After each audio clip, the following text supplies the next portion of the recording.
শীতলকুচিতে দীর্ঘদিন ধরে সন্ত্রাসের বাতাবরণ চলছে। এটা অসভ্যতা। গুরু পূর্ণিমার দিন মন্দিরে প্রণাম করতে গেছে, পুজো দিতে গেছে। তৃণমূল কংগ্রেস হিন্দু বিরোধী, তারা চায় না কোনো মানুষ মন্দিরে গিয়ে পুজো দিক, প্রণাম করুক। স্বাভাবিকভাবে মন্দিরে যাওয়ার জন্য তিনি তার শাস্ত্র বা তার ধর্ম অনুযায়ী কাজ করতে গেছেন। তাই একজন রাজবংশী বিধায়ক, শিডিউল কাস্ট, তিনি তাকে এই ধরনের, এবং শিক্ষকও বটে, তাকে এই ধরনের আক্রমণ করা হয়েছে। আমি ছবিটা দেখেছি। লিগ্যাল অ্যাকশন আমরা নেব।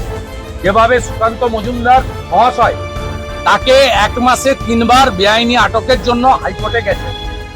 বরেন বর্মন মহোদয় আজ গুরু পূর্ণিমার দিন মন্দিরে যেতে বাধা পেয়েছেন, তার জন্য যে লিগ্যাল অ্যাকশন নেওয়ার, এই legal action BJP legislature party নেবে, তার ব্যবস্থা আমরা নেব। বাংলা হান্টের আরো খবর দেখতে নজর রাখুন। বাংলা খবর মানেই বাংলা হান্ট।